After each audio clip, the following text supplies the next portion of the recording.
ভয়াবহ বন্যায় বিপর্যস্ত জনপদ। নোয়াখালী কুমিল্লায় বেড়েছে পানি, লক্ষ্মীপুরে বেরিয়ে আসছে ক্ষতচিহ্ন। এখন পর্যন্ত ২৭ জনের মৃত্যু। টিএসসি যেন গণত্রাণ কেন্দ্র। জাতিসংঘ গুম বিরোধীর সনদে যুক্ত হয়নি হাসিনা সরকার। এবার সই করতে চায় অন্তর্বর্তী সরকার। ১৬ বছরে আইন শৃঙ্খলা রক্ষা বাহিনীর হাতে গুমের ঘটনা তদন্তে ৫ সদস্যের কমিশন গঠন। আওয়ামী লীগের নিবন্ধন বাতিলের ইচ্ছে নেই অন্তর্বর্তী সরকারের, জানালেন অ্যাটর্নি জেনারেল। রকিব হুদা কমিশনের নিয়োগ ও দায়মুক্তি কেন অবৈধ নয়, হাইকোর্টের রুল। গত এক মাসে পোশাক খাতে ক্ষতি প্রায় ২,০০০ কোটি টাকা। ঘুরে দাঁড়াতে ব্যাংক থেকে সহজ শর্তে ঋণ দাবি বিজিএমইএর। এনবিআরকে হয়রানি মুক্ত করার আশ্বাস অর্থ উপদেষ্টার। সময় সংবাদের সঙ্গে আছি আমি মার্জিয়া শ্রেয়া। ভয়াবহ বন্যায় বিপর্যস্ত জনপদ। এখনও অপরিবর্তিত লক্ষ্মীপুরের পরিস্থিতি। বানের পানিতে ডুবে আছে হাজার হাজার ঘরবাড়ি। পানিবন্দী হয়ে মানবেতর জীবনযাপন করছে মানুষ। বিপর্যস্ত অবস্থায় গবাদি পশুও। সাধারণ মানুষের অভিযোগ, এমন পরিস্থিতিতেও সুযোগ নিচ্ছে অসাধু ব্যবসায়ী চক্র। অস্বাভাবিকভাবে বাড়িয়ে দিয়েছে নিত্যপণ্যের দাম। লক্ষ্মীপুর থেকে আরও জানাচ্ছেন আতাউর কাউসার।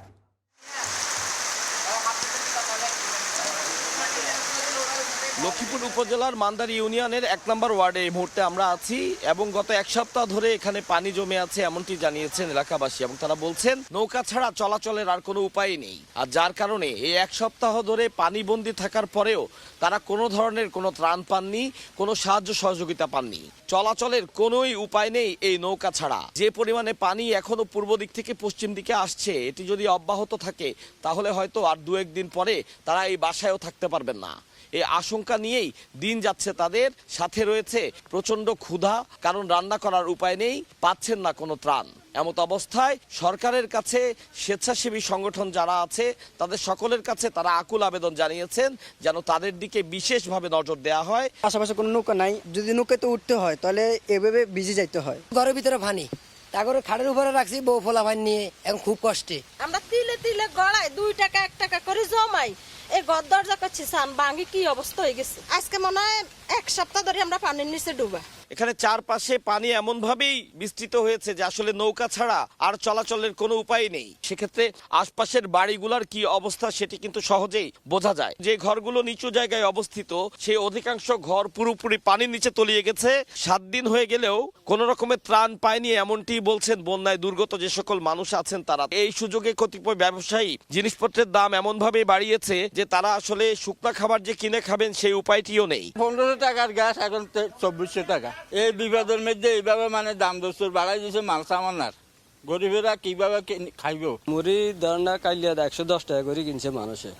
ইয়ারা সেনা তো বাজারে নাই, সবকিছুর দামে বাড়ে গেছে। তাদের এখন অপেক্ষা কখন নামবে পানি, কখন ফিরতে পারবে ঘরে, কখন ফিরতে পারবে স্বাভাবিক জীবনে। লক্ষ্মীপুর সদর উপজেলার মান্দার ইউনিয়ন থেকে আতাউর কাউসার, সময় সংবাদ। ফেনীর সার্বিক বন্যা পরিস্থিতি কিছুটা উন্নতি হয়েছে, তবে এখনও পানিবন্দী জেলার প্রায় ১০ লাখ মানুষ। চরম দুর্ভোগে বাসিন্দারা। সশস্ত্র বাহিনী, বিজিবি, কোস্টগার্ড, র্যাব, ছাত্র জনতার চেষ্টায় উদ্ধার এবং খাদ্য সহায়তা কার্যক্রম চলছে বলে জানিয়েছেন জেলা প্রশাসক। গত ৮ দিন আগে ফেনীর মুহুরী, কহুয়া এবং সিলোনিয়া নদীর পানি বৃদ্ধি পেয়ে বন্যা নিয়ন্ত্রণ বাঁধ ভেঙে এবং অতিবৃষ্টির কারণে ফেনীতে যে বন্যা সৃষ্টি হয়েছিল এবং লোকালয়ে যে পানি ঢুকে তলিয়েছিল, সেই বন্যা পরিস্থিতির আজ কিছুটা হলেও উন্নতি হয়েছে। উন্নতিটা এ কারণেই যে প্রধান প্রধান সড়ক তলিয়ে থাকার কারণে যোগাযোগ ব্যবস্থা যে পুরোপুরি ভঙ্গুর ছিল, আজ সে পানি নেমে যাওয়ায় প্রধান সড়কগুলো থেকে কিছু কিছু জায়গায় পরিবহন চলতে শুরু করেছে। অনেকের ঘরের পানি কিছুটা কমলেও পুরোপুরি কমেনি এবং উঠানে বা ঘরের মেঝেতে এখনো পানি রয়েছে। ঘর বাড়ি যা আছে সবকিছু পানি উঠে গেছে, মানুষ এখন রান্না বাড়িও কোনো খাইছে না। লক্ষ লক্ষ টাকার মাছ মুরগির ফার্ম বাসি গেছে। অনেক পানি নাই বাতখানা, শুধু মানুষের ত্রাণের উপর নির্ভর। বন্যা পরিস্থিতির কারণে দেশের বিভিন্ন স্থান থেকে বিপুল সংখ্যক ত্রাণ ফেনীতে আসছে, তবে সে সকল ত্রাণ সম্ভবন্টন না হয় একটা অব্যবস্থাপনার কারণেই সবাই পাচ্ছেন না। কেউ কেউ একাধিকবার পেলেও অনেকে আবার মোটেই পাচ্ছেন না বলে অভিযোগ করছেন বানবাসী মানুষেরা। দূরবর্তী এলাকা যেগুলো হচ্ছে রাস্তা বা যেদিকে পানি বেশি ওদিকে মানুষ যেতে পারছে না, ওরা ত্রাণও পাচ্ছে না, ওদের অবস্থা খুব বেগতিক হয়ে আছে। এক সপ্তাহের ভিতরে কোনো ত্রাণের কোনো সন্ধানে পাই নাই। তাদেরকে যে একটা মানুষ যায় দেখে আসছে ওই রকমও কোনো নজির নাই। যদিও এ সকল ত্রাণ পৌঁছে দিতে বাংলাদেশ সেনাবাহিনী, নৌবাহিনী এবং বিভিন্ন আইনশৃঙ্খলা বাহিনী কাজ করে যাচ্ছে। জেলা প্রশাসন বলছে শীঘ্রই সকল সংকট কাটিয়ে ওঠা সম্ভব হবে। আমরা সশস্ত্র বাহিনীর সদস্যরা আপ্রাণ চেষ্টা করেছি যথাসম্ভব মানুষের পাশে গিয়ে দাঁড়াতে, তাদেরকে বিপদ থেকে উদ্ধার করার জন্য জরুরি ত্রাণ সরবরাহ করছি। ছাত্র জনতা, প্রশাসন, সশস্ত্র বাহিনী আমরা সবাই যদি কাঁধে কাঁধ মিলিয়ে কাজ করি তাহলে আমার বিশ্বাস আমরা এই বিপদসংকুল অবস্থা থেকে খুব শীঘ্রই ঘুরে দাঁড়াতে পারবো। বন্যার এই পরিস্থিতিতে এসে ফেনী এবং নোয়াখালীর দক্ষিণে কোম্পানিগঞ্জের মুসাপুর এলাকায় যে রেগুলেটরটি ছিল সেটি গতকাল ভেঙে যাওয়ায় এই অঞ্চলের মানুষের মধ্যে বন্যার আতঙ্ক নতুন করে তৈরি হয়েছে। বিভিন্ন ত্রাণ সামগ্রীর মধ্যে পানিবাহিত রোগ প্রতিরোধের জন্য বিভিন্ন ধরনের ওষুধ এবং মেডিকেল টিম বেশি করে দরকার বলে মনে করছেন সংশ্লিষ্টরা। আতিয়া সজল, সময় সংবাদ, ফেনী। উজানের ঢলে নোয়াখালীর মুসাপুর সুইচ গেটের 23 ভেন্ট রেগুলেটর ভেঙে গেছে। এতে কোম্পানিগঞ্জ, কবিরহাট এবং ফেনীর সোনাগাজী ও দাগনভূঞা সহ আশপাশের এলাকায় আতঙ্ক ছড়িয়ে পড়েছে। স্থানীয়দের অভিযোগ, অবৈধ বালু উত্তোলনের কারণে ভেঙে পড়েছে এটি। সাইফুল্লাহ কামরুলের তথ্য ও সাদ্দাম হোসেন রকির ছবি নিয়ে রিপোর্ট। রোববার গভীর রাত, স্রোতের তোড়ে হঠাৎই ফাটল ধরে নোয়াখালীর কোম্পানিগঞ্জের মুছাপুর ইউনিয়নের 23 ভেন্ট রেগুলেটরে, যার এক পাশে রয়েছে ছোট ফেনী নদী আর অন্য পাশে সন্দ্বীপ চ্যানেল। সময় গড়ার সঙ্গে সঙ্গে মাঝ বরাবর দেবে গিয়ে সম্পূর্ণ বিধ্বস্ত হয় রেগুলেটরটি।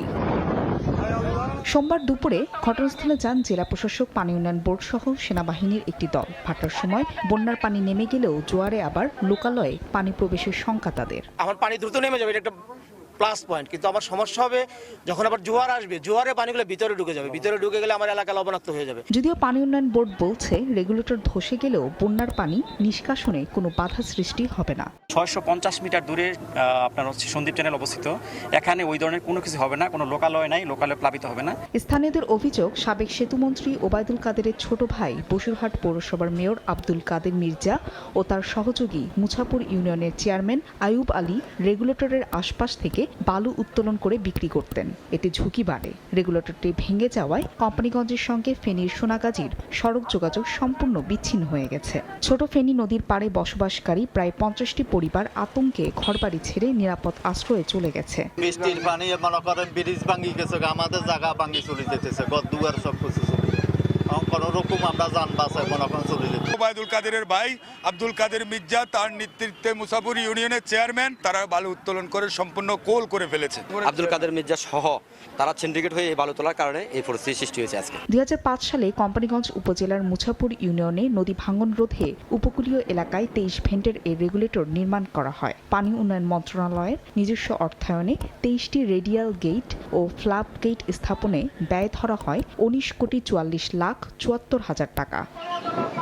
সময় সংবাদ, নোয়াখালী। ফেনী, কুমিল্লা, নোয়াখালী অঞ্চলের বন্যা পরিস্থিতি দ্রুতই স্বাভাবিক হয়ে আসবে বলে জানিয়েছে বন্যা পূর্বাভাস ও সতর্কীকরণ কেন্দ্র। এদিকে আগামী 24 ঘন্টায় দেশের বিভিন্ন স্থানে দমকা হাওয়া ও বৃষ্টিপাতের পূর্বাভাস দিয়েছে আবহাওয়া অধিদপ্তর। তবে বন্যা পরিস্থিতিতে তেমন প্রভাব ফেলবে না বলেও জানানো হয়েছে। সতর্ক সংকেত ছিল 3 নম্বর সতর্ক সংকেত, এটি আজকে সকাল 9টায় এই সতর্ক সংকেত উঠিয়ে ফেলা হয়েছে। কালকে বিশেষ করে দেশে সার্বিকভাবে বৃষ্টিপাত আরও কিছুটা কমে যেতে পারে এবং এরপর 29 তারিখে বৃষ্টিপাত কিছুটা থাকলেও সেটা আপনার দেশের ইস্টার্ন পার্ট অর্থাৎ চট্টগ্রাম, সিলেট এইসব ডিভিশনে বৃষ্টিপাত কিছুটা থাকতে পারে। 29 তারিখের পরবর্তী সময়ের দিকে যদি খেয়াল করি তাহলে দেখা যাবে যে রংপুর, ময়মনসিংহ এবং সিলেট বিভাগে বৃষ্টিপাত তুলনামূলকভাবে বৃদ্ধি পেতে পারে।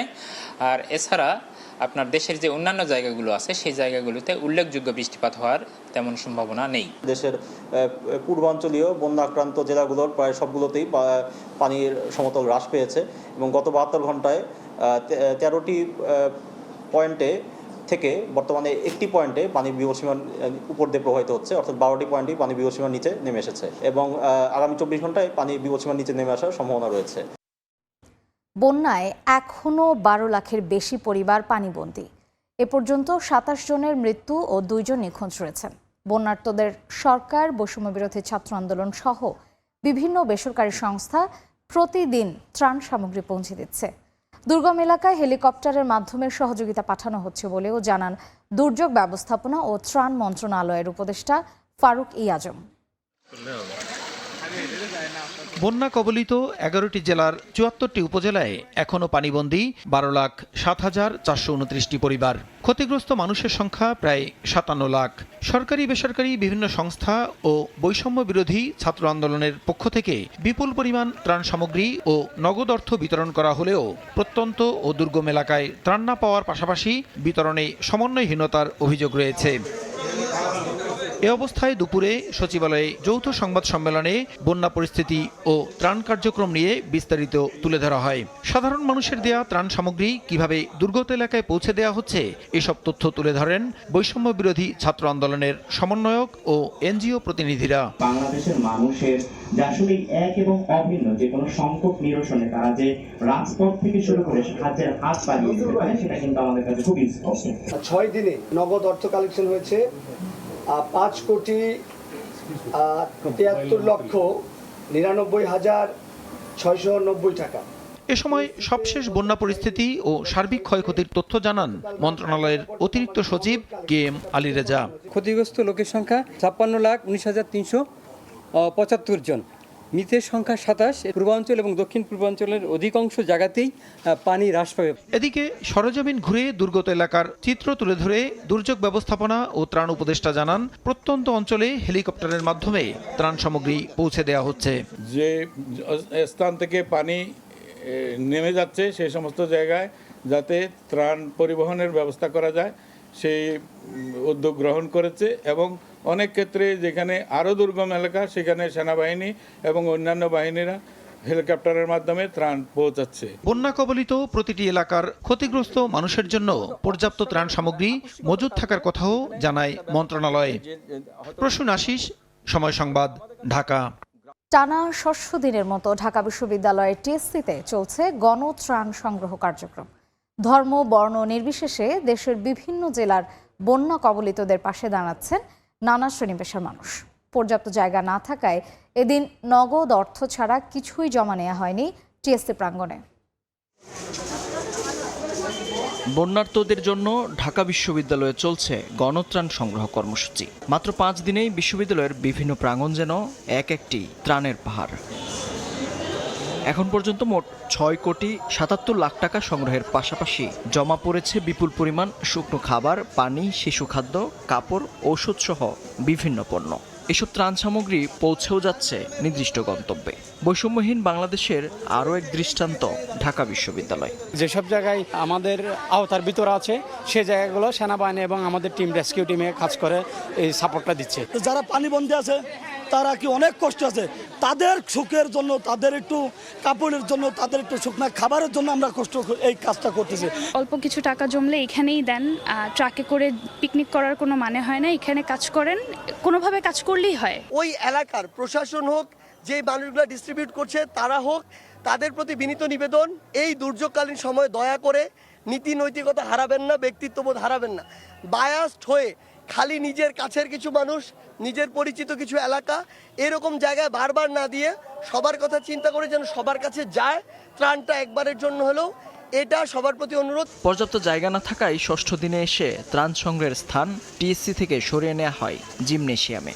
শুধুমাত্র আর্থিক সহায়তা দাতাদেরই আসতে দেওয়া হচ্ছে টিএসসি প্রাঙ্গণে।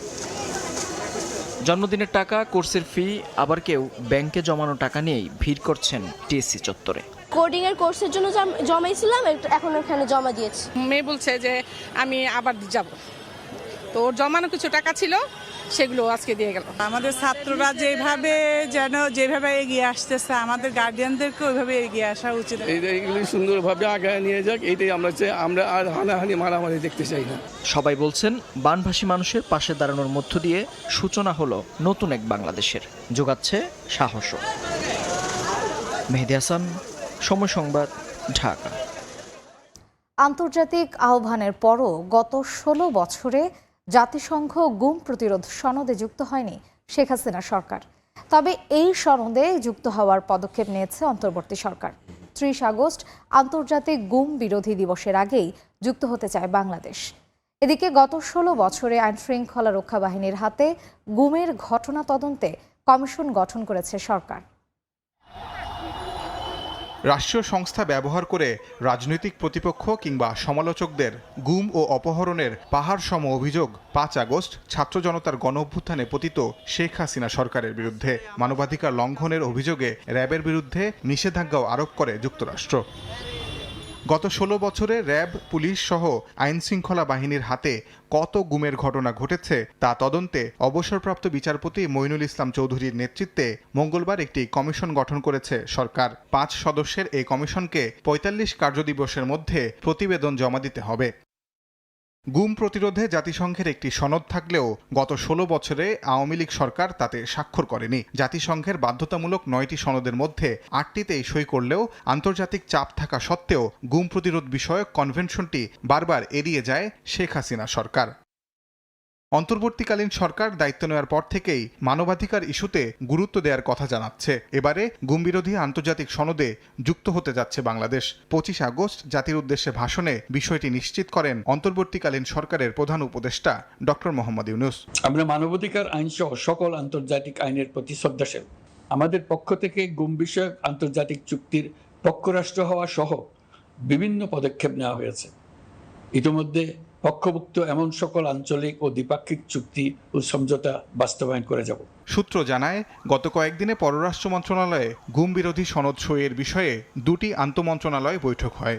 আগামী ৩০ আগস্ট গুম বিরোধী আন্তর্জাতিক দিবসের আগেই এই সনদে যুক্ত হতে চায় বাংলাদেশ। তাজওয়ার মাহমিদ, সময় সংবাদ, ঢাকা। ছাত্র জনতার আন্দোলনে হত্যা ও নৃশংসতা তদন্তে জাতিসংঘের প্রতিনিধি দলকে সরকার সব ধরনের সহযোগিতা করবে বলে জানিয়েছেন স্বরাষ্ট্র উপদেষ্টা জাহাঙ্গীর আলম। এদিকে তদন্তের বিষয়ে স্বরাষ্ট্র উপদেষ্টার সঙ্গে ইতিবাচক আলোচনা হয়েছে বলে জানিয়েছেন প্রতিনিধি দলের প্রধান রোরি মুঙ্গোভেন। জাতিসংঘের ৩ সদস্যের প্রতিনিধি দল বুধবার মধ্যরাতে ঢাকায় আসেন।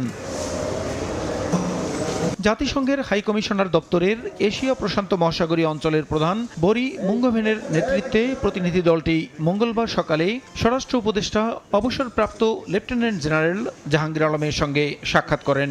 সাক্ষাৎ শেষে বরি মুঙ্গোভেন জানান, তদন্তের বিষয়ে স্বরাষ্ট্র উপদেষ্টার সঙ্গে ইতিবাচক আলোচনা হয়েছে। The UN could conduct an investigation and fact-finding into what's happened in the past 2 months, as requested by the interim government, but also looking at some of the areas we could assist and support the interim government and people of Bangladesh going forward. এ বিষয়ে স্বরাষ্ট্র উপদেষ্টা বলেন, তদন্ত কাজে জাতিসংঘ প্রতিনিধি দলকে সব ধরনের সহযোগিতা করবে সরকার। জাতিসংঘ মিশনে বাংলাদেশ থেকে বিভিন্ন বাহিনীর আরও সদস্য নেয়ার প্রস্তাব দেওয়ার কথাও জানান স্বরাষ্ট্র উপদেষ্টা। আমরা তাদের অ্যাসিওর করছি যে কোনো ব্যাপারে যে কোনো ধরনের সাহায্য সহযোগিতা দরকার আমরা তাদের সাহায্য সহযোগিতা করব। ইউএন মিশনে বেশি করে পুলিশ, আর্মি এবং অন্যান্য বাহিনীর সদস্যরা যেতে পারে তাদের কাছে আমরা রিকোয়েস্ট করছি। এর আগে সকালে ঢাকাস্থ চীনা রাষ্ট্রদূত ইয়াও ওয়েন স্বরাষ্ট্র উপদেষ্টার সঙ্গে সাক্ষাৎ করেন। উপদেষ্টা বন্যা দুর্গত এলাকায় কৃষি খাতের উন্নয়নে চীন সরকারকে সহযোগিতা করার অনুরোধ জানান। এছাড়া বাংলাদেশে কর্মরত চীনা কর্মীদের নিরাপত্তা নিশ্চিত করা হবে বলেও রাষ্ট্রদূতকে জানান তিনি। প্রসূন আশিস, সময় সংবাদ, ঢাকা। রকিব হুদার কমিশনের নিয়োগ ও দায়মুক্তি কেন অবৈধ হবে না জানতে চেয়ে রুল জারি করেছেন হাইকোর্ট। 4 সপ্তাহের মধ্যে রুলের জবাব দিতে বলা হয়েছে। রিটকারী আইনজীবী বলছেন, 2014 ও 2018 সালের বিতর্কিত নির্বাচন। এদিকে অ্যাটর্নি জেনারেল জানিয়েছেন, দল হিসেবে আওয়ামী লীগের নিবন্ধন বাতিলের কোনো ইচ্ছে নেই অন্তর্বর্তী সরকারের। নির্বাচন অনুষ্ঠানের জন্য রিটার্নিং অফিসার সহকারী 2014 সালের জাতীয় নির্বাচনের 2 বছর আগে প্রধান নির্বাচন কমিশনার হিসেবে নিয়োগ দেওয়া হয় কাজী রকিবউদ্দিন আহমেদকে। সেই কমিশনের অধীনেই অনুষ্ঠিত হয় একতরফা 10ম সংসদ নির্বাচন। রকিবের মেয়াদ শেষের পর দায়িত্বে আসেন KM নুরুল হুদা। 2017 সালে নিয়োগ পান তিনি। তাদের অধীনে অনুষ্ঠিত হয় 2018 সালের আরেকটি বিতর্কিত নির্বাচন। রকিব ও হুদা কমিশনের দুটি নির্বাচনই দেশে বিদেশে ব্যাপক সমালোচনার জন্ম দেয়। 2022 সালে এসে এই দুই কমিশনকে দায়মুক্তি দেয় আওয়ামী লীগ। মঙ্গলবার দায়মুক্তির বিধান চ্যালেঞ্জ করে করা রিটের শুনানি হয়। শুনানি শেষে তাদের নিয়োগ ও দায়মুক্তি কেন অবৈধ হবে না জানতে চেয়ে রুল জারি করেন হাইকোর্ট। রিটকারীদের আইনজীবী বলছেন, চূড়ান্ত শুনানিতে তাদের নিয়োগ অবৈধ হলে প্রশ্ন উঠবে তাদের অধীনে হওয়া 14-18 নির্বাচন নিয়েও। কারো অফিসে বসারই বৈধতা না থাকে, অ্যাপয়েন্টমেন্ট প্রক্রিয়াটাই বৈধ না হয়ে যায়, তাহলে কি করে একজন মানুষের কৃতকর্ম বৈধ হবে? তার অংশ হিসেবে 2014 সালে নির্বাচন হয়েছে, 2018 সালে নির্বাচন হয়েছে। আপনারা সবাই তার সাক্ষী। দুনিয়া জুড়ে 2014 সালের নির্বাচন, 2018 সালের নির্বাচন নিয়ে প্রশ্ন উত্থাপিত হয়েছে। এদিকে আওয়ামী লীগের নিবন্ধন বাতিল চেয়ে করা রিটের শুনানিতে রাষ্ট্রের প্রধান আইন কর্মকর্তা হাইকোর্টকে বলেছেন, আওয়ামী লীগের নিবন্ধন বাতিলের কোনো ইচ্ছে নেই বর্তমান সরকারের। একই সঙ্গে ব্যক্তির অপরাধের দায় সংগঠনের উপর দেয়ার পক্ষে নন তিনি। বাংলাদেশ আওয়ামী লীগের গুটি কয়েক নেতা কর্মীরা এমনভাবে অপরাধে জড়িয়ে পড়েছিলেন, কর্তৃত্ববাদী সরকার এমনভাবে অপরাধে জড়িয়ে পড়েছিলেন, এ ব্যাপারে কারোর কোনো দ্বিমত আপাতত দেখি না। তাদের অপরাধের বিচার যেভাবে রাষ্ট্রীয় আইন আছে সেভাবে করবেন। সেই অপরাধের বিচারের সাথে ওই সংগঠনের নিবন্ধন বাতিল করতে হবে, এটাই সরকার মনে করে না এবং সংবিধান সমর্থন করে না। অন্তর্বর্তী সরকার কতদিন ক্ষমতায় থাকবে সেটি আদালত নির্ধারণ করে দিতে পারে না বলেও মন্তব্য করেন অ্যাটর্নি জেনারেল। আফজাল হোসেন, সময় সংবাদ, ঢাকা। জাতীয় সমাজতান্ত্রিক দল জাসদের সভাপতি হাসানুল হক ইনু 7 দিন ও ওয়ার্কার্স পার্টির সভাপতি রাশেদ খান মেননকে 6 দিন করে রিমান্ডে দিয়েছেন আদালত। ঢাকা সিএমএম আদালতে আসামিদের তোলা হলে আদালত এই আদেশ দেন। হাসানুল ইনুকে নিউ মার্কেট থানায় মামলায় হত্যার সঙ্গে প্রাথমিক তদন্তে জড়িত থাকার প্রমাণ পাওয়ার কারণে তাকে আদালতে উপস্থাপন করা হয়। বিজ্ঞ আদালত উভয় পক্ষের শুনানি অন্তে হাসানুল হক ইনুর বিরুদ্ধে 7 দিনের রিমান্ড মঞ্জুর করেন। রাশেদ খান মেননকে এই আদাবর থানা মামলায় আজকে সৌনির্দেশ দেখানো হয়। বিজ্ঞ আদালত উভয় পক্ষের শুনানি গ্রহণ করার পর এই আসামির বিরুদ্ধে 6 দিনের রিমান্ড মঞ্জুর করে। এই ঘটনার স্থানে রাশেদ খান মেনন উপস্থিত ছিলেন না। হাসানুল হক ইনু সাহেবের বাইপাস করা এবং তাকে চিকিৎসা করার জন্য জামিন মুক্তি করার জামিন দেওয়ার জন্য, কিন্তু বিজ্ঞ আদালত জামিন নামঞ্জুর করেছেন, রিমান্ড মঞ্জুর করেছেন। অন্তর্বর্তী সরকারকে আন্তর্জাতিক মঞ্চের সব সহায়তা দেওয়া হবে বলে জানালো রাশিয়া। এছাড়া বাংলাদেশের বন্যায় উদ্বিগ্ন দাবি করে যে কোনো সহায়তার জন্য প্রস্তুত রয়েছে বলে জানিয়েছে পাকিস্তান। এদিকে সৌদি আরবও বাংলাদেশে বড় পরিসরে বিনিয়োগ করতে আগ্রহী বলে প্রধান উপদেষ্টাকে জানিয়েছেন দেশটির রাষ্ট্রদূত। মঙ্গলবার রাষ্ট্রীয় অতিথি ভবন যমুনায় প্রধান উপদেষ্টা ডক্টর মোহাম্মদ ইউনূসের সঙ্গে সৌজন্য সাক্ষাৎ করেন রাশিয়া, পাকিস্তান এবং সৌদি আরবের কূটনীতিকরা। সরকার গঠনের পর এখন একে একে বিভিন্ন দেশের কূটনীতিকরা আলাদা করে দেখা করছেন অন্তর্বর্তী সরকারের প্রধান উপদেষ্টার সঙ্গে। মঙ্গলবার দুপুরে রাষ্ট্রীয় অতিথি ভবন যমুনায় প্রধান উপদেষ্টা ডক্টর মোহাম্মদ ইউনূসের সঙ্গে দেখা করেন বাংলাদেশে নিযুক্ত রাশিয়ার রাষ্ট্রদূত আলেকজান্ডার ম্যান্টিটস্কি। এ সময় দুই দেশের পারস্পরিক সম্পর্কের বিভিন্ন দিক নিয়ে আলোচনা করেন তারা। প্রধান উপদেষ্টা রাশিয়ার সঙ্গে বাণিজ্য বৃদ্ধি এবং রপ্তানি বাড়ানোর আহ্বান জানান। রাশিয়া বহির্বিশ্বে বাংলাদেশের নতুন সরকারকে সহায়তা করবে জানিয়ে ম্যান্টিটস্কি প্রধান উপদেষ্টাকে বলেন, রূপপুর পরমাণু বিদ্যুৎ কেন্দ্রের নির্মাণ কাজ চূড়ান্ত ধাপে। আশা করা হচ্ছে এখান থেকে 2025 সালেই বিদ্যুৎ উৎপাদন শুরু হবে। পরে একই জায়গায় প্রধান উপদেষ্টার সঙ্গে দেখা করেন ঢাকায় নিযুক্ত পাকিস্তানের হাইকমিশনার সাইদ আহমেদ মারুফ। তিনি জানান, বন্যায় বাংলাদেশের বিপর্যস্ত অবস্থায় পাকিস্তানের নাগরিকরা উদ্বিগ্ন। যে কোনো সহায়তায় ইসলামাবাদ প্রস্তুত বলেও প্রধান উপদেষ্টাকে জানান হাইকমিশনার। এছাড়া ভিসা সহজীকরণ এবং দুই দেশের সরাসরি ফ্লাইট চালুর উদ্যোগ নেয়ার অনুরোধও জানায় পাকিস্তান। ডক্টর মোহাম্মদ ইউনূস সৌজন্য সাক্ষাতে সার্ককে পুনরুজ্জীবিত করে সবার স্বার্থে ইউরোপীয় ইউনিয়নের মডেল দাঁড় করানোর ধারণা তুলে ধরেন। সবশেষ প্রধান উপদেষ্টার সঙ্গে দেখা করেন ঢাকায় নিযুক্ত সৌদি আরবের রাষ্ট্রদূত ইসা আল দুহাইলান। সৌদিকে বাংলাদেশের গুরুত্বপূর্ণ অংশীদার উল্লেখ করে ডক্টর ইউনূস দেশটিতে বসবাস করা অনিবন্ধিত ৬৯,০০০ বাংলাদেশের পাসপোর্ট নবায়নের ইস্যু নিয়ে আলোচনা করেন। বাংলাদেশের লজিস্টিক্স, সেবা খাত এবং নবায়নযোগ্য জ্বালানি খাতে সৌদি আরব বিনিয়োগে আগ্রহী বলে প্রধান উপদেষ্টাকে জানান দেশটির রাষ্ট্রদূত।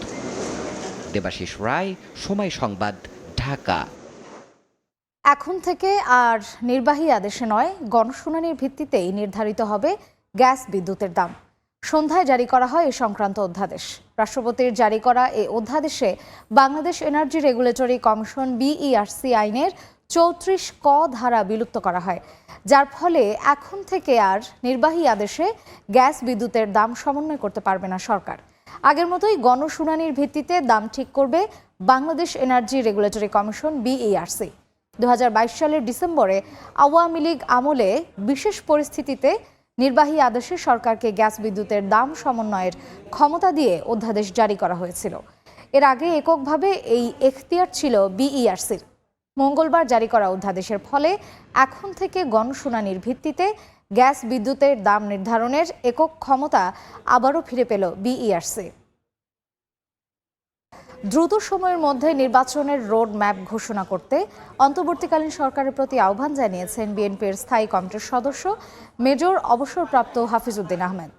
জাতীয় প্রেস ক্লাবে মৎস্যজীবী দলের এক অনুষ্ঠানে কথা বলেন তিনি। এদিন নয়াপল্টনে বিএনপির কেন্দ্রীয় কার্যালয়ে আরেক স্থায়ী কমিটির সদস্য ডাক্তার AZM জাহিদ হোসেন বলেন, পূর্বাঞ্চলের ভয়াবহ বন্যার জন্য ভারতকে বিচারের মুখোমুখি হতে হবে। গণতন্ত্র প্রতিষ্ঠায় নির্বাচনের বিকল্প নেই বলে মন্তব্য করেছেন বিএনপির স্থায়ী কমিটির সদস্য মেজর অবসরপ্রাপ্ত হাফিজউদ্দিন আহমেদ। বলেন, জনগণ প্রতিবেশী রাষ্ট্রের শাসন চায় না, বরং দেশের মানুষের শাসন চায়। মঙ্গলবার জাতীয় প্রেস ক্লাবে মৎস্যজীবী দল আয়োজিত অনুষ্ঠানে উপস্থিত হয়ে এসব কথা বলেন তিনি। এমন একটি বিপ্লবের কথা আপনারা বইতেই পড়েছেন। দেশকে গণতন্ত্রের দিকে এগিয়ে নিতে প্রধান উপদেষ্টার প্রতি আহ্বান জানিয়ে মেজর হাফিজ বলেন, জনপ্রতিনিধিদের হাতে ক্ষমতা ছেড়ে দিতে অতি দ্রুত সময়ের মধ্যে নির্বাচনের রোডম্যাপ ঘোষণা করতে হবে। গণতন্ত্রকে প্রতিষ্ঠিত করতে হলে নির্বাচনের কোনো বিকল্প নাই। অতি অল্প সময়ের মধ্যে আপনারা অবিলম্বে রোডম্যাপ ঘোষণা করুন এবং একটা যৌক্তিক সময়ে একটি নির্বাচন দিয়ে জনগণের প্রতিনিধিদেরকে রাষ্ট্রের দায়িত্বভার গ্রহণ করার সুযোগ করে দিন। আমরা প্রতিবেশী রাষ্ট্রের শাসনও চাই না, অন্য কোনো শক্তিরও শাসন চাই না, জনগণের শাসন চাই। সেনানিবাসে আশ্রয় নেওয়া ব্যক্তিদের তালিকা প্রকাশ করতে হবে উল্লেখ করে তিনি বলেন, ক্যান্টনমেন্ট কখনো দুর্বৃত্তদের আশ্রয়ের জায়গা হতে পারে না। ছাত্রলীগ যুবলীগের নেতাকর্মীরা রোববার আনসার বাহিনীর বেশে সচিবালয়ে আক্রমণ চালিয়েছে বলেও অভিযোগ করেন মেজর হাফিজউদ্দিন আহমেদ। সচিবালয় এবং উপদেষ্টাদেরকে ঘেরাও করে রেখেছে। এটি কোনো আনসার বাহিনী নয়। যুবলীগ, আওয়ামী লীগ, ছাত্রলীগের ক্যাডাররা পোশাক পরে, স্বেচ্ছাসেবক লীগ, অন্যান্য লীগ, এইসব লীগেরা পতিত সরকারকে পুনর্বাসিত করার জন্য, গণ বিপ্লবের বিজয়ী একটি সরকারকে ঘেরাও করার জন্য তারা এই উদ্যোগ নিয়েছে। এদিন সকালে নয়াপল্টনে বিএনপির কেন্দ্রীয় কার্যালয়ে ত্রাণ সংগ্রহ কর্মসূচিতে উপস্থিত হয়ে বিএনপির স্থায়ী কমিটির সদস্য ডাক্তার AZM জাহিদ হোসেন বলেন, পূর্বাঞ্চলের ভয়াবহ বন্যা প্রাকৃতিক নয়, মানব সৃষ্ট। ইচ্ছাকৃতভাবে পানি ছেড়ে দিয়ে ভারত বাংলাদেশের ওপর যে নির্যাতন চালাচ্ছে তার বিচার আন্তর্জাতিক আদালতে হবে বলেও মন্তব্য করেন তিনি। সময় তারা পানি ছেড়ে দিয়ে তারা থেকে আমাদেরকে ভাসিয়ে দিচ্ছে, আর আমাদের যখন পানি দরকার তখন পানি আটকে রেখে আমাদেরকে শুকিয়ে মারছে। অর্থাৎ এই জন্যই এটা মানব সৃষ্ট। বাইরেটালি সমস্যার সমাধান হবে না, স্বাভাবিকভাবে আন্তর্জাতিক পর্যায়ে যাওয়ার সুযোগ রয়েছে। এ সময় ধর্ম বর্ণ নির্বিশেষে সবাইকে বন্যা কবলিতদের সহায়তায় এগিয়ে আসার আহ্বান জানান ডাক্তার জাহিদ। দিন মোহাম্মদ সাব্বির, সময় সংবাদ, ঢাকা। ভূরাজনীতির ক্ষেত্রে ভারতের কর্তৃত্ববাদী স্বার্থ আর বিগত সরকারের অতি ভারতপ্রীতির কারণেই আলোর মুখ দেখেনি তিস্তা চুক্তি ও মহাপরিকল্পনা। বিশেষজ্ঞরা বলছেন, অভিন্ন নদীর উজানে নানা প্রকল্প নিয়ে ভারত আন্তর্জাতিক আইন লঙ্ঘন করছে। বাংলাদেশের উচিত জাতিসংঘে এর প্রতিকার দাবি করা। একই সঙ্গে সমীক্ষা অনুযায়ী বর্তমান সরকারের তিস্তা মহাপরিকল্পনা বাস্তবায়নে খুব দ্রুত উদ্যোগ নেয়া। শাকিল মাহমুদের ক্যামেরায় নাজমুল ইসলাম নিশাতের রিপোর্ট। 1997 সালে জাতিসংঘ পানি প্রবাহ কনভেনশন অনুযায়ী অভিন্ন নদীর পানি এমনভাবে ব্যবহার করা যাবে না যাতে ভাটির দেশ ক্ষতিগ্রস্ত হয়। অথচ তিস্তা এর উপনদীতে গজলডোবা সহ একাধিক বাঁধ, খাল ও জলবিদ্যুৎ প্রকল্প নির্মাণ করে দীর্ঘ সময় ধরে একতরফাভাবে পানি প্রত্যাহার করছে ভারত। এমনকি কোনো পূর্বাভাস ছাড়াই পানি ছাড়ছে উজানের এই দেশ। এতে ভয়াবহ বন্যার মুখোমুখি হতে হচ্ছে বাংলাদেশকে, আর শুষ্ক মৌসুমে মিলছে না কাঙ্ক্ষিত পানি। অভিন্ন নদীতে কোনো প্রকল্প গ্রহণ করে সেটি জানানোর নিয়ম, যদি কখনো পানি ছেড়ে দিতে হয় সেটাও জানানোর নিয়ম। তারা কিন্তু বারবার কোনো রকম না জানিয়ে এই পানি ছেড়ে দেয়।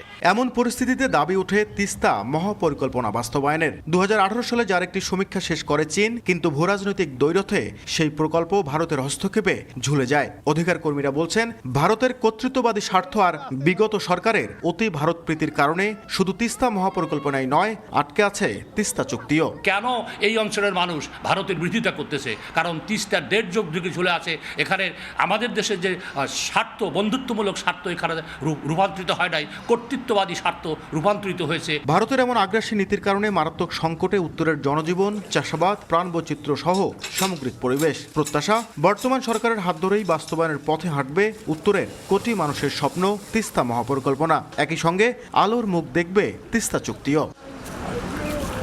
নাজমুল ইসলাম নিশাত, সময় সংবাদ, রংপুর।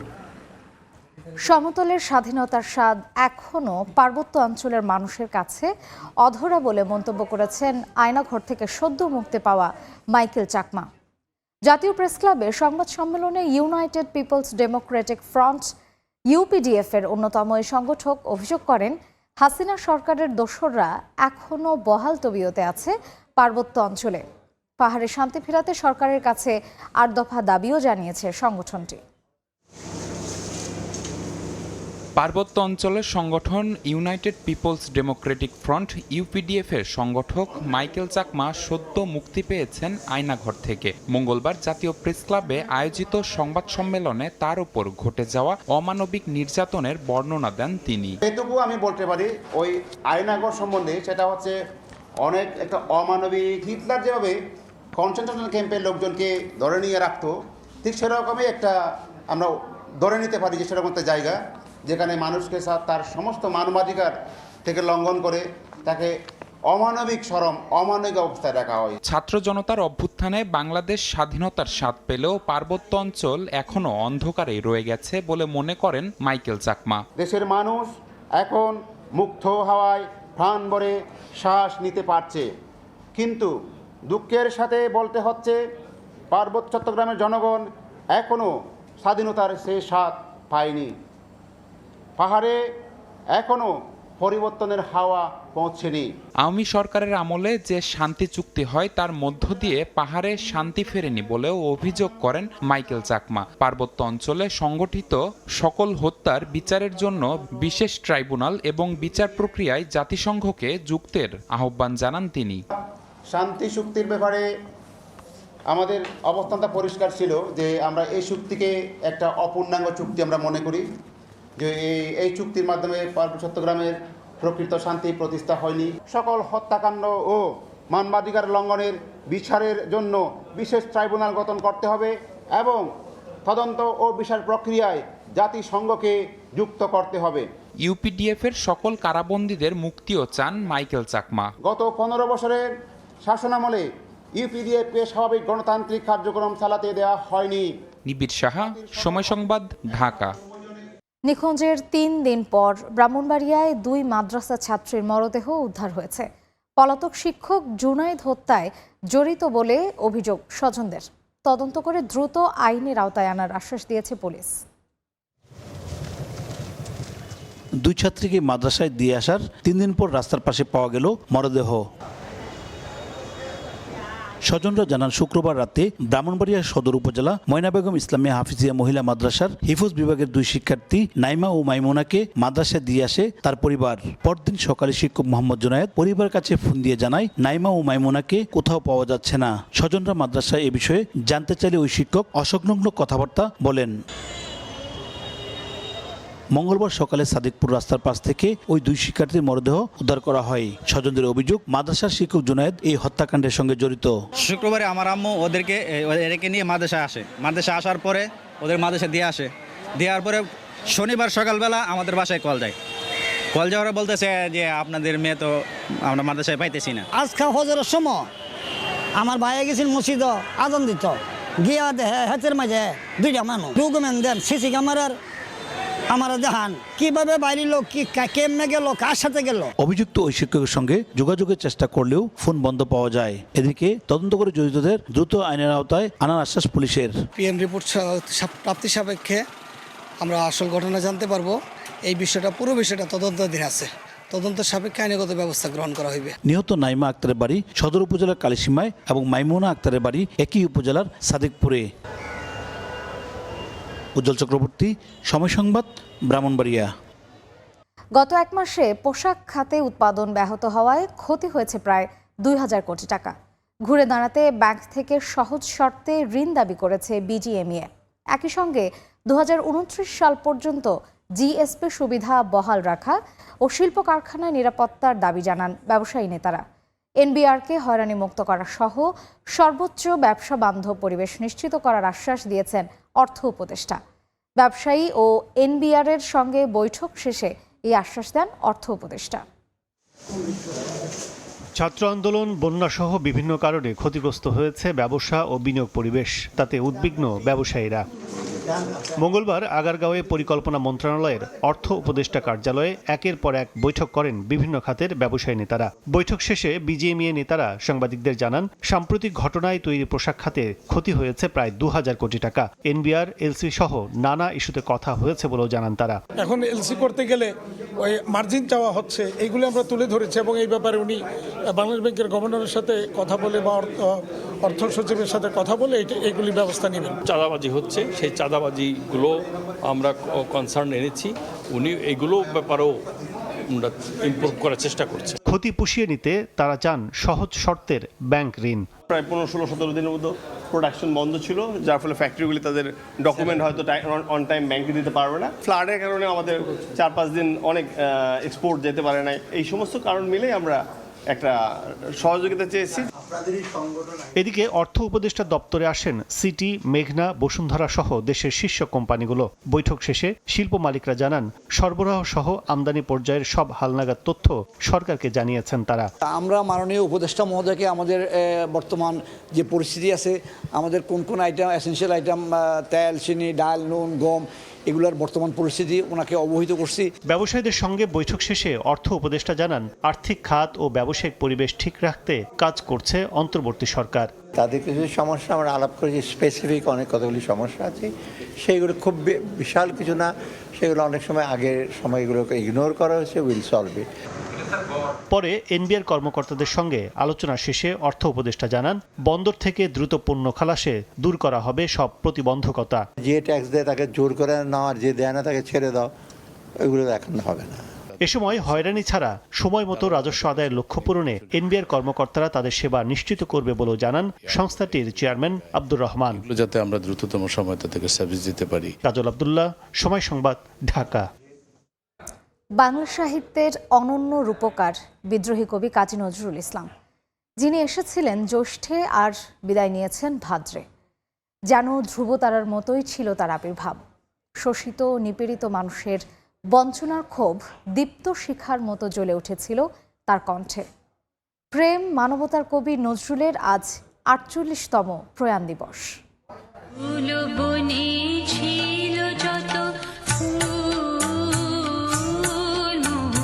সে এমনই এক কবি যিনি প্রেম ও দ্রোহ একসঙ্গে ধারণ করেছেন বুকে।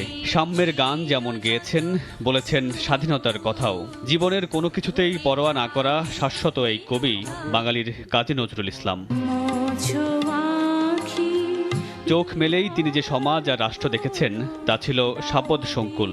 তাই তো স্বভাবতই তাকে বেছে নিতে হয়েছে বিদ্রোহের পথ, যেতে হয়েছে কারাগারে, তবু থামেনি নজরুলের প্রতিবাদী কণ্ঠস্বর। বেদনাকে দ্রোহে রূপান্তর করে বঞ্চনাকে ঠাঁই দেন হৃদয়ের গহীনে। ছোট গল্প, উপন্যাস, গান, নাটক লিখলেও নজরুল মূলত কবি। কবিতার পাশাপাশি তার রচিত প্রায় ৩,০০০ গানের বাণী যুগে যুগে হয়ে ওঠে মানবতা ও সাম্যের পক্ষে শক্তিশালী হাতিয়ার। আজীবন দারিদ্র্যের কশাঘাতে জর্জরিত হয়েও কবি কখনো আপোষ করেননি, মাথা নত করেননি বিত্ত বৈভবের কাছে। চির উন্নত মমশির বলে আজীবন সংগ্রাম করে গেছেন শোষিত বঞ্চিত মানুষের মুক্তির জন্য। লেখক জীবনের ব্যাপ্তি মাত্র ২২ বছর হলেও সৃষ্টি সংখ্যা কিংবা সাহিত্যের বিচারে নজরুল যেন এক দূরতম দ্বীপ, যেখানে পৌঁছানো যায় না, কেবল গ্রহণ করা যায় তার অমৃতধারা।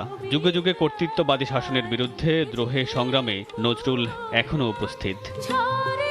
মামুনুর রশিদ পনেল, সময় সংবাদ। নারী চিকিৎসককে ধর্ষণ ও হত্যার প্রতিবাদে রণক্ষেত্র কলকাতা। পশ্চিমবঙ্গের মুখ্যমন্ত্রী মমতার পদত্যাগের এক দফা দাবিতে মঙ্গলবার নবান্ন ঘেরাও করে ছাত্র জনতা। অনেক জায়গায় পুলিশের সঙ্গে সংঘর্ষে জড়ায় আন্দোলনকারীরা। বিক্ষোভকারীদের ছত্রভঙ্গ করতে কাঁদানে গ্যাস নিক্ষেপ করা হয়। আটক করা হয়েছে অনেককে। এ ঘটনায় বুধবার পশ্চিমবঙ্গে ১২ ঘন্টার হরতালের ডাক দিয়েছে বিজেপি। বিস্তারিত জানাচ্ছেন সুব্রত আচার্য, ক্যামেরায় ছিলেন বিশ্বজিৎ দাস। বিকেলে রাজ্য বিজেপির পক্ষ থেকে ফের লালবাজার ঘেরাওয়ের ডাক দেওয়া হলে সেখানেও বাধে খণ্ডযুদ্ধ। পুলিশি নির্যাতনের অভিযোগে বুধবার ১২ ঘন্টার পশ্চিমবঙ্গে হরতালের ডাক দিয়েছে বিজেপি। রাজ্যের শাসক তৃণমূল কংগ্রেসের দাবি নবান্ন ঘেরাও কার্যত বিফল হওয়াতে এবার হরতালের ডাক দিয়েছে গেরুয়া শিবির। এদিকে আগামী ৩ সেপ্টেম্বর রাজ্য জুড়ে বিক্ষোভ ও প্রতিবাদ কর্মসূচি ঘোষণা করেছে বাম কংগ্রেস, যদিও মঙ্গলবারের কর্মসূচিতে তাদের সমর্থন ছিল না। ছাত্র সমাজের এই আন্দোলন কার্যত চাপের মুখে ফেলল পশ্চিমবঙ্গের শাসক দল তৃণমূল কংগ্রেসকে। যদিও অরাজনৈতিক এই আন্দোলনকে তৃণমূল কংগ্রেস বলছে রাজনৈতিক, কারণ এর পেছনে সরাসরি সমর্থন দিয়েছে বিজেপি। যদিও বাম এবং কংগ্রেসের পক্ষ থেকে আগামী ৩ সেপ্টেম্বর পৃথকভাবে কর্মসূচি দেওয়া হয়েছে। কলকাতার ধর্মতলা থেকে সুব্রত আচার্য, সময় সংবাদ। সাকিব আল হাসানের বিরুদ্ধে মামলা ইস্যুতে তোলপাড় দেশের ক্রীড়াঙ্গন। তার বিরুদ্ধে লিগ্যাল নোটিশ পেয়ে সাকিবকে আইনি স্বর আশ্বাস দিয়েছেন বিসিবি সভাপতি। শোনা যাচ্ছে পাকিস্তানের বিপক্ষে সিরিজের দ্বিতীয় টেস্টেও এই অলরাউন্ডারকে খেলানোর ব্যাপারে ইতিবাচক বোর্ড। এদিকে টেস্ট সিরিজ শেষে দেশে ফিরছেন না সাকিব। কাউন্টি ক্রিকেট খেলতে সরাসরি পাকিস্তান থেকে ইংল্যান্ড পাড়ি জমাবেন এই অলরাউন্ডার। দেশের ক্রীড়াঙ্গনের সবচেয়ে আলোচিত ব্যক্তি সাকিব আল হাসান। বিভিন্ন সময় বিভিন্ন কর্মকাণ্ড দিয়ে খবরের শিরোনাম হয়েছেন এই অলরাউন্ডার। তবে এবার গুরুতর অভিযোগ আনা হয়েছে দেশের ক্রিকেটের পোস্টার বয়ের বিরুদ্ধে। আওয়ামী লীগের সাবেক সংসদ সদস্য সাকিবের বিরুদ্ধে হয়েছে হত্যা মামলা। এই মামলা মাথায় নিয়ে রাওয়ালপিন্ডি টেস্ট খেলেছেন সাকিব। হত্যা মামলার আসামি হওয়ায় তার দ্বিতীয় টেস্ট খেলা নিয়ে তৈরি হয় অনিশ্চয়তা। এই ইস্যুতে পুরো ক্রিকেট বিশ্বে তোলপাড় শুরু হলেও সাকিবের বিরুদ্ধে এখনই কোনো অ্যাকশনে যাচ্ছে না বিসিবি। দুপুরে এক সাক্ষাৎকারে সাকিবের বিরুদ্ধে লিগ্যাল নোটিশ না পাওয়ার কথা জানান বিসিবির এক পরিচালক। আইনি কোনো নোটিশ পাওয়ার পর উনি বলেছেন, বাট এখন পর্যন্ত আমি জানা মতো কোনো আইনি কোনো কিছু বিসিবিতে এখনো পাইনি।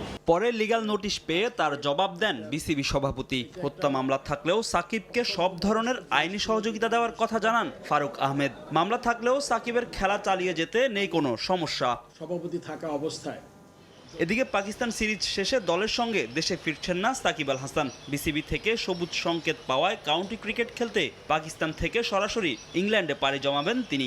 আর ভারত সিরিজ দিয়ে দলের সঙ্গে আবারও যোগ দেওয়ার কথা আছে তার। 2023 ওয়ানডে বিশ্বকাপের ব্যর্থতার রিপোর্ট ক্রিকেট বোর্ডে জমা হলেও তা প্রকাশ করেনি বিসিবি। নতুন সভাপতি চাইলে তা জনসম্মুখে আনা হবে বলে জানান আকরাম খান। আমাদের ওয়ার্ল্ড কাপের মূল্যায়নটা পারফরমেন্স খারাপ ছিল, ওটার মূল্যায়ন করতে সেটা আমরা করেছি এবং সেটা আমরা বোর্ডকে জমা দিয়েছি। যেহেতু এখন নতুন বোর্ড আসছে, বোর্ড যদি সিদ্ধান্ত নেয় তাহলে অবশ্যই সেটা আপনার পেয়ে যাবেন। প্রতিবারই আইসিসির কোনো মেগা ইভেন্টের পরই লোক দেখানো তদন্ত কমিটি করে ক্রিকেট বোর্ড। ফাহিম ইসলাম, সময় সংবাদ, ঢাকা। অস্ট্রেলিয়ার বিপক্ষে ওয়ানডে ও টি-20 সিরিজের জন্য 15 সদস্যের দল ঘোষণা করেছে ইংল্যান্ড। এই সিরিজ দিয়ে আন্তর্জাতিক ক্রিকেটে অভিষেকের অপেক্ষায় 5 ক্রিকেটার। ঘরের মাঠে অস্ট্রেলিয়ার সঙ্গে দ্বিপাক্ষিক সিরিজের জন্য তরুণ নির্ভর দল করেছে ইসিবি।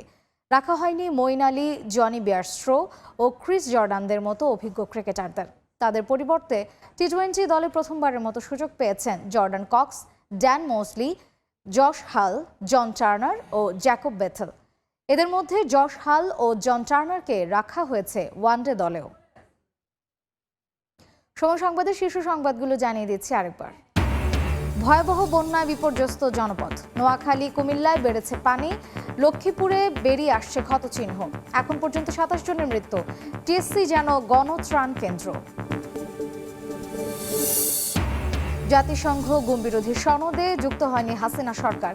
এবার সই করতে চায় অন্তর্বর্তী সরকার। 16 বছরে আইন শৃঙ্খলা রক্ষা বাহিনীর হাতে গুমের ঘটনা তদন্তে 5 সদস্যের কমিশন গঠন। এবং আওয়ামী লীগের নিবন্ধন বাতিলের ইচ্ছে নেই অন্তর্বর্তী সরকারের, জানালেন অ্যাটর্নি জেনারেল। রকিব হুদা কমিশনের নিয়োগ ও দায়মুক্তি কেন অবৈধ নয়, হাইকোর্টের রুল।